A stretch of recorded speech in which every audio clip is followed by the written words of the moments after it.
Ya, bismillahirrahmanirrahim. Assalamualaikum warahmatullahi wabarakatuh. Nama saya Ivan Muhammad Sikri.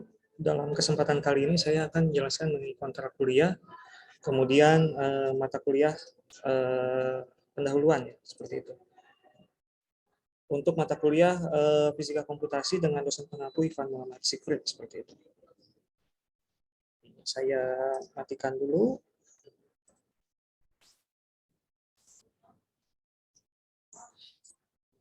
Nah, untuk mekanisme pengumpulan tugas dan juga ujian, silakan nanti teman-teman akses di learning.winbanten.com.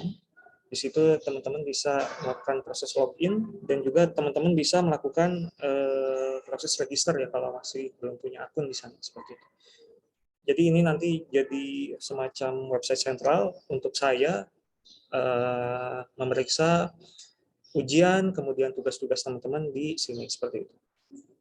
Kemudian di dalam perkuliahan saya secara luring nantinya teman-teman tidak diperkenankan untuk ngobrol seperti itu, kemudian tidak diperkenankan untuk makan minum di kelas, tidak diperkenankan untuk menggunakan gadget, tetapi diperbolehkan untuk mencari semacam referensi seperti itu ya. Dipersilakan teman-teman untuk menggunakan gadget hanya untuk mencari referensi seperti itu. Nah, ini adalah gambaran umum fisika komputasi, di mana suatu bangunan kebenaran saintifik itu terdiri atas 3 buah hal. Yang pertama adalah teori, yang kedua adalah eksperimen, yang ketiga adalah komputasi, seperti itu. Di mana teori berhubungan dengan komputasi, komputasi berhubungan dengan eksperimen, eksperimen berhubungan teori, seperti itu. Nah, teori itu memprediksi apa yang dinamakan dengan komputasi, kemudian komputasi juga mengetes apa yang dinamakan dengan teori. Dalam hal ini teori itu memiliki produk yang dinamakan dengan model, komputasi mendapatkan produk atau memiliki produk yang dinamakan dengan data. Kemudian eksperimen juga memiliki suatu produk yang dinamakan dengan data ya, data praktikum seperti itu.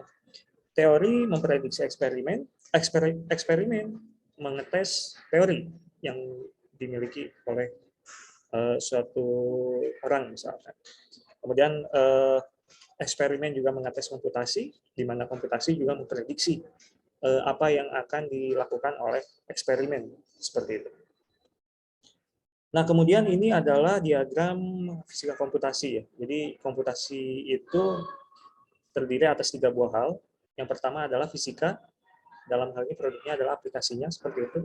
Kemudian computer science, dalam hal ini produk yang biasa digunakan adalah hardware dan software-nya. Kemudian yang ketiga adalah matematika atau produk yang biasa digunakan adalah tekniknya seperti itu. Teman-teman di antara ketiga buah ini harus memiliki semacam pemahaman. Jadi dari ketiga buah ini teman-teman harus paham bagaimana fisikanya itu diwakili oleh rumus umumnya seperti itu. Teman-teman silakan perkuat dari sisi teorinya seperti itu. Kemudian dari sisi computer science-nya teman-teman harus kuat dalam bahasa pemrogramannya, kemudian hardware-nya juga harus kuat, kemudian matematika juga harus kuat. Dalam hal ini adalah fisika metode numerik dan metode analitiknya seperti itu.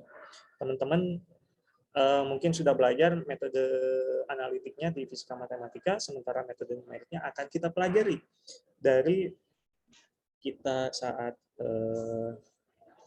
pertemuan pertama ini hingga sampai ke UTS, kemudian nanti kita coba aplikasinya di setelah UTS hingga sampai ke UAS seperti itu. Oke, sekarang pertanyaannya apa itu fisika komputasi? Fisika komputasi itu adalah proses dan analisa data seperti itu ya. Jadi kita nanti ketika membicarakan masalah fisika komputasi, maka kita akan membicarakan mengenai proses dan analisa itu sendiri. Proses dan analisa itu berhubungan dengan data berukuran besar yang berasal dari pengukuran, proses fitting ke dalam model teoretik, kemudian tampil dan menganimasikan menggunakan grafik. Jadi teman-teman diharapkan dapat menganimasikan menggunakan grafik ya seperti itu. Seperti misalkan analisa citra dan astronomi seperti itu. Kemudian di fisika komputasi juga nanti teman-teman akan mempelajari mengenai solusi persamaan numerik.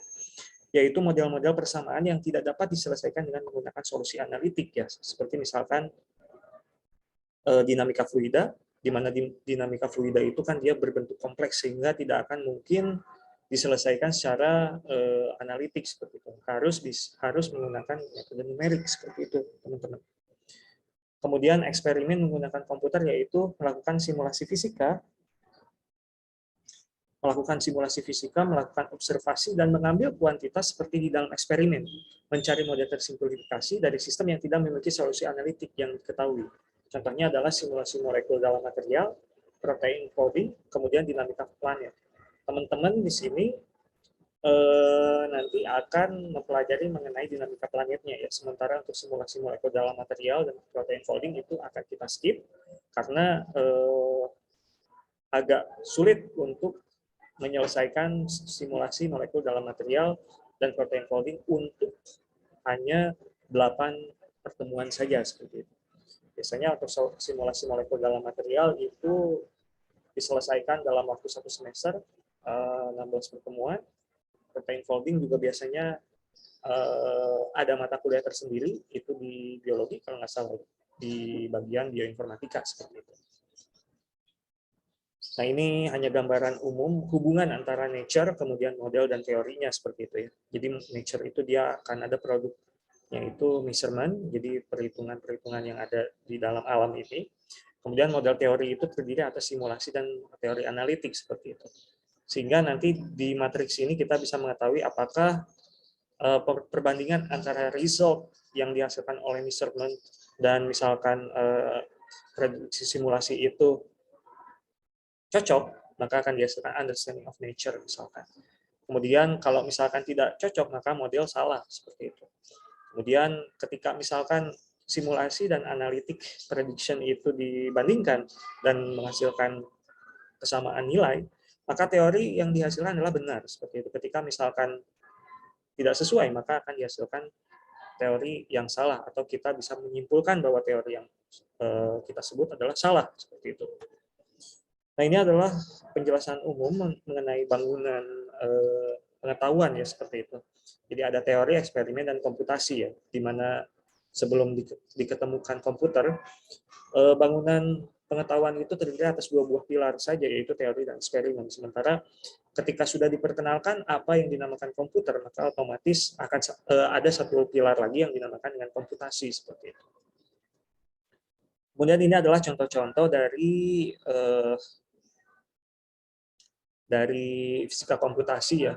Jadi yang pertama itu adalah molekular dinamik, yaitu desain obat ya, desain obat, kemudian citra seismik, kemudian desain otomotif, kemudian citra medis, astrofisika, kemudian ekonomifisika. Jadi kita mensimulasikan harga daripada suatu saham ke depannya bisa menggunakan prinsip-prinsip fisika seperti itu.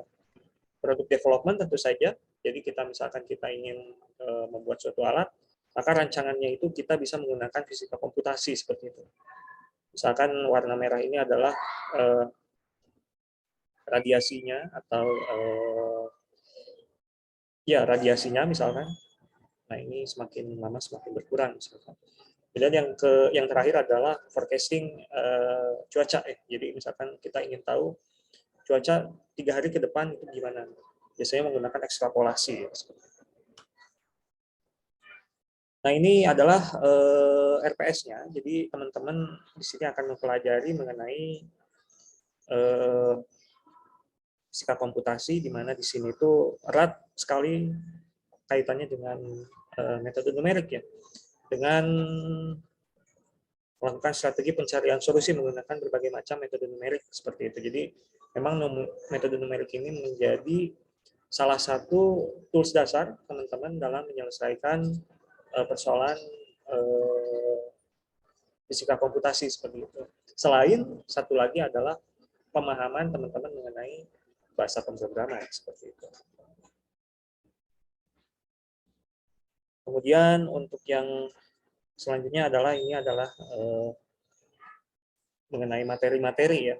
Yang pertama adalah nanti kita akan mempelajari mengenai persamaan diferensial biasa, integrasi numerik, diferensiasi numerik, kemudian penyelesaian persamaan diferensial, Euler, interpolasi, ekstrapolasi, nanti kita akan pelajari di metode numeriknya sebelum kita lanjut ke dalam aplikasi dari fisikanya, seperti itu ya. Seperti misalkan chaotic pendulum, kita akan mulai dari chaotic pendulum, kemudian kita akan lanjut nanti ke computational fluid dynamics, dinamika fluida menggunakan komputasi, adveksi difusi dua dimensi, gelombang elektromagnetik, algoritma G, kemudian mekanika kuantum.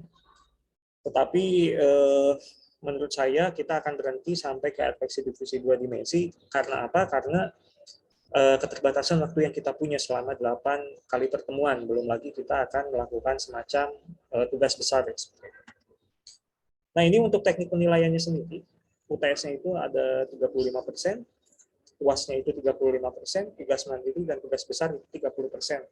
Jadi teman-teman di sini akan saya berikan tugas yang cukup lumayan banyak karena dalam metode numerik sendiri akan banyak sekali seharusnya kita itu memiliki suatu praktikum ya. Tapi dalam mata kuliah ini tidak ada praktikum, maka teman-teman akan diharapkan bisa mengerjakan tugas-tugasnya itu atau bisa menutup gap antara gap ilmu pengetahuannya dengan menggunakan tugas mandiri seperti itu, sehingga teman-teman bisa lebih paham mengenai konsep-konsep dari komputasi seperti itu. Kemudian tugas besarnya itu apa? Tugas besarnya itu adalah tugas kelompok. Nanti silakan teman-teman bagi menjadi 4 orang seperti itu. Jadi tiap kelompok terdiri atas 4 orang. Silakan teman-teman bagi dan teman-teman pelajari seperti itu. Silakan nanti teman-teman pilih salah satu topik atau jurnal yang ingin dilakukan napak tilas oleh teman-teman. Misalkan teman-teman ingin napak tilas mengenai propagasi gelombang dalam bahan, misalkan silakan teman-teman lakukan dalam waktu 3 minggu. Kemudian nanti minggu ketiganya teman-teman silakan presentasikan ke saya seperti itu untuk didapatkan nilai tugas besarnya seperti itu. Kalau untuk tentang penilaian kita akan ikuti sesuai dengan universitas. Kemudian ini peraturannya, kemudian sumber referensi utamanya kita menggunakan buku metode numerik revisi 3 seperti itu dari Pak Rinaldi Munir. Karena buku ini membahas mengenai secara komprehensif ya metode numeriknya seperti itu. Kemudian computational physics karangan Giordano, Morten dan Fitzpatrick seperti itu. Teman-teman dipersilakan untuk mempelajari referensi lain karena zaman sekarang sudah banyak sekali informasi yang bisa teman-teman dapatkan ya, untuk teman-teman pelajari lebih lanjut seperti itu. Untuk absensinya sendiri itu ada di sini. Silakan akses teman-teman di sini. Sesudah perkuliahan saya akan tutup untuk tiap jam 4 ya, 4 sore seperti itu. Nah, teman-teman silakan gunakan C++, kemudian C++ compiler, teman-teman juga dipersilakan untuk menggunakan bahasa pemrograman yang lain. Misalkan teman-teman memiliki skill di Python, misalkan silakan teman-teman gunakan bahasa pemrograman Python, bahasa pemrograman yang teman-teman sukai seperti itu. Kemudian ini yang compulsory yaitu di GNU Octave ya. Jadi teman-teman silakan install di sini. Ini adalah versi freeware ya dari program yang mirip dengan MATLAB seperti itu. Bahasa pemrogramannya juga mirip, kompatibilitasnya juga bagus, bisa diinstal di Linux, bisa diinstal di Windows, bisa diinstal di macOS seperti itu. Silakan install GNU Octave-nya ya untuk tugas pertama seperti itu. Nah, terima kasih. Semoga sukses. Wassalamualaikum warahmatullahi wabarakatuh.